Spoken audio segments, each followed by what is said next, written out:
Alhamdulillah, Alhamdulillahi Rabbil Alamin. Huwallazi ba'atha fil ummiyina rasulan minhum yatslu alaihim ayatihi wa yuzakkihim wa yu'allimuhumul kitaba wal hikmata wa in kanu min qablu lafi dhalalin mubin. Asyhadu an la ilaha illallah wahdahu la syarika lah wa asyhadu anna Muhammadan abduhu wa rasuluhu la nabiyya ba'dah. Allahumma salli wa sallim ala Sayyidina Muhammad wa ala ali Sayyidina Muhammad. Wa qala Allah Ta'ala fi kitabil karim, a'udzu billahi minasy syaithanir rajim. Bismillahirrahmanirrahim. Ya ayyuhalladzina amanu taqullaha haqqa tuqatih wa la tamutunna illa wa antum muslimun. Ya ayuhan nasu taqu rabbakumul ladzi khalaqakum min nafsin wahidah wa khalaqa minha zawjaha wa batha minhuma rijalan katsiran wa nisaa'a wa taqullaha alladzi tasaaluna bihi wal arham innallaha kana 'alaikum raqiba. Masyaallah hadirin sidang salat Jumat ahibaillah rahimakumullah. Mari sama-sama kita senantiasa berwasiat baik kepada khotib khususnya dan seluruh jamaah yang mulia di Masjid Al-Iman ini pada umumnya untuk senantiasa meningkatkan kadar kualitas iman dan takwa kita kepada Allah Subhanahu wa taala dengan senantiasa banyak bersyukur kepada Allah. Sekecil apapun nikmat yang Allah berikan, termasuk nikmat hari ini kita semuanya masih diberikan satu nikmat bulan yang teragung dalam satu tahun, yaitu bulan Ramadan. Senantiasa banyak mensyukuri nikmatnya tanpa pernah kita mengkufurinya. Senantiasa banyak taat kepadanya, selalu taat kepadanya tanpa berusaha untuk bermaksiat kepadanya. Senantiasa banyak mengingatnya tanpa pernah kita untuk melalaikannya. Wa tazawwadu fa inna khairaz zadi taqwa. Berbekalah kalian karena sebaik-baik bekal adalah takwa kita kepada Allah Subhanahu wa taala. Jamaah Jumat rahimakumullah. Nabi Muhammad sallallahu alaihi wasallam telah menunjukkan salah satu prinsip dari sekian banyak prinsip umum kesehatan, yaitu menjaga keseimbangan antara makanan dan minuman dan tidak mengurangi hal tersebut. Beliau pun bersabda dalam hadis yang diriwayatkan oleh Imam Tirmizi, "Ma mala'abnu adama wi'a asyarra min batni hasbubnu adama luqaimatun yukimna sulbahu fa in kana la muhalata fa thulusun li ta'amihi wa thulusun li syarabihi wa thulusun li nafsihi." Hadis riwayat Imam Tirmizi.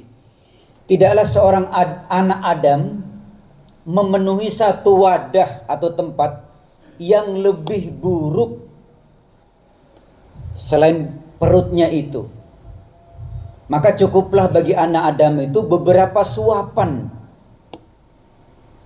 untuk memenuhi tubuhnya, untuk menegakkan tulang punggungnya. Jika hal itu diinginkan, maka kata Rasulullah, fasulusun li ta'ami, siapkan sepertiga perutnya itu untuk makanannya, wasulusun li syarabih, sepertiga lagi untuk minumannya, dan sepertiga lagi untuk pernapasannya. Jemaah Jumat yang berbahagia rahimakumullah, hadis ini merupakan satu mukjizat sebenarnya, disebut dengan al-jawami'ul kalim. Hadis ini sangat ringkas sebenarnya, sangat pendek, tetapi punya kandungan makna yang cukup dalam, punya kandungan makna yang cukup padat, dan merupakan hikmah dan ilmu yang begitu tinggi dari Rasulullah SAW.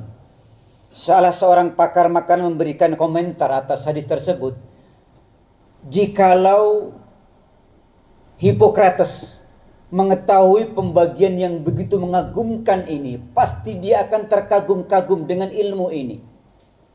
Jamaah Jumat yang berbahagia rahimakumullah, apakah selama ini kita tahu bahwa makanan-makanan yang kita konsumsi itu ternyata memiliki satu manfaat pada satu kondisi, tetapi juga mengandung bahaya pada kondisi yang lain.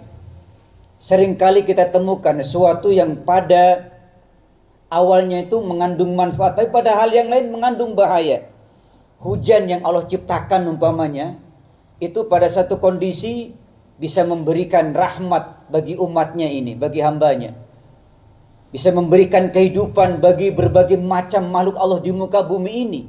Tapi pada satu sisi kita bisa saksikan hujan bisa mengakibatkan bencana yang begitu besar.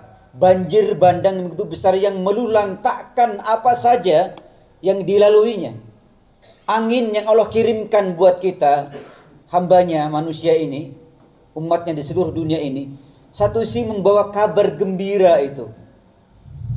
Tapi bisa jadi satu sisi membawa malapetaka yang begitu besar yang bisa melulantakkan apapun saja yang ada di hadapannya.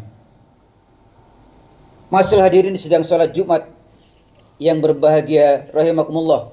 Ibnul Qayyim Al-Jauziyah, salah seorang tabi'in, menyebutkan bahwa dalam kitab At-Tibun Nabawi ada 3 yang menjadi dasar dalam ilmu kesehatan ini. Pertama adalah menjaga kesehatan, yang kedua melindungi diri dari berbagai hal yang menyebabkan sakit, dan yang ketiga adalah mengosongkan diri dari segala macam materi yang merusak. Dan dasar pertama dalam menjaga kesehatan adalah bagaimana ucapan orang-orang terdahulu, as-sabiqin. Mereka mengatakan, nahnu qaumun la na'kulu hatta najua wa idza akalna la nasba. Kami ini satu kaum, satu umat, la na'kul hatta naju. Kami tidak makan kecuali jika kami merasa lapar. Wa idza akalna la nasba. Tetapi ketika kami makan, kami juga tidak sampai kekenyangan. Jika kita baca Quran, kita pahami, kita pelajari, kita telah Quran surah Al-A'raf ayat 31, di situ menyebutkan dan memuat prinsip-prinsip kesehatan dan ekonomi yang terangkum dalam sebuah ungkapan, waqulu wasrabu wa la tusrifu innahu la yuhibbul musrifin. Dan makanlah kalian dan minumlah, wa la tusrifu, jangan berlebihan, innahu la yuhibbul musrifin, dan Allah tidak menyukai orang-orang yang berlebih-lebihan. Quran surah Al-A'raf ayat 31. Ada beberapa hal yang perlu kita ketahui dan kita temukan menurut kajian balaghah dan usul fiqh. Pertama, ayat ini mengandung kalimat amar, kalimat perintah. Wakulu washrabu, ini kalimat perintah. Makanlah dan minumlah apapun saja yang ada di muka bumi ini.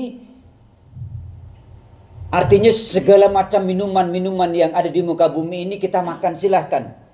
Tapi syaratnya adalah makan itu adalah halalan thayyibah. Karena kalimat ini ada mengandung kalimat ibahah. Sesuatu apapun yang kita temukan di muka bumi ini boleh kita makan. Kalimat ibahahnya seperti itu. Boleh kita makan. Tetapi apa kata Allah dalam surat tersebut? Wala tusrifu, jangan kalian berlebih-lebihan, itu saja. Intinya apapun saja ketika berlebihan tidak baik. Saat kita buka puasa berlebihan, sampai tidak ada lagi perut kita ini untuk nafas, sehingga setelah buka malah timbul malas kita untuk ibadah, malas berangkat ke masjid, malas untuk munajat. Apalagi sudah menjelang 15 terakhir Ramadan ini, kadang-kadang kita saksikan saja sendiri, hampir di berbagai macam tempat masjid, musola sudah mulai berkurang jamaahnya. Kita tidak tahu apakah mereka sudah mulai hilang fokus untuk shopping, atau mungkin bukanya sudah kekenyangan sehingga malas ibadah kepada Allah, kita tidak tahu. Makanya ayat ini begitu penting. Makanlah apa saja yang kita temui di muka bumi ini. Syaratnya halal. Tapi ingat kata Allah, wala tusrifu, jangan berlebihan. Makan, jangan berlebihan. Berpakaian, jangan berlebihan. Membelanjakan harta yang kita miliki juga pun demikian. Jangan boros. Jangan berlebihan. innahu la yuhibbul musrifin, sungguhnya Allah tidak menyukai orang-orang yang berbuat boros. Dalam surat lain dikatakan innal mubadzirina kanu ikhwanas syayatin, sungguhnya orang-orang yang berlaku boros dalam kehidupan itu adalah teman-teman syaitan. Wa kana syaitanu lirabbihi kafura, padahal setan itu kepada Tuhannya sangat ingkar, sangat kafir, ingkar, menutup diri. Masalah hadirin sedang sholat Jumat, ahibaillah rahmatullah.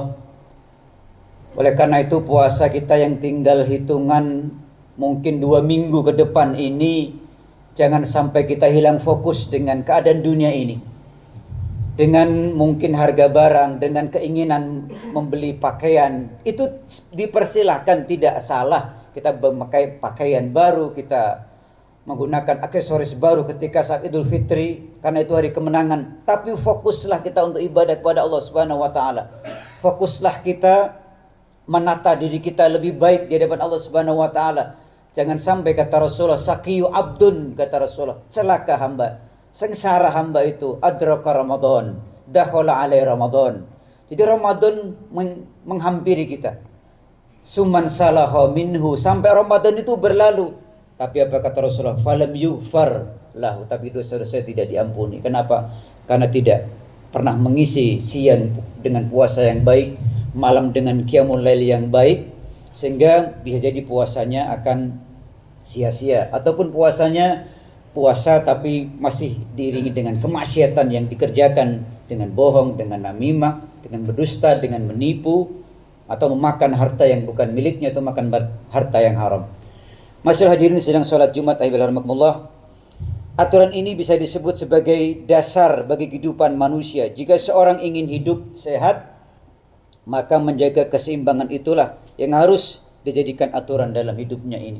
Mudah-mudahan khutbah yang singkat yang khotib sampaikan ini bermanfaat bagi khotib uswi dan seluruh jamaah Masjid Al-Iman pada umumnya, dan teruslah kita semangat untuk mengisi hari-hari akhir menjelang Ramadan ini, tinggal 2 pekan ini, dengan ibadah-ibadah yang benar-benar baik kepada Allah Subhanahu wa taala, sehingga kita benar-benar mendapatkan ghufira lahu ma taqaddama min dzanbi, dosa-dosa kita benar diampuni oleh Allah, dan benar-benar dengan wasilah puasa ini, gelar la'allakum tattaqun itu, kita menjadi pribadi yang takwa benar-benar kita raih nantinya. Amin ya rabbal alamin. Barakallahu li wa lakum fil Qur'anil azim.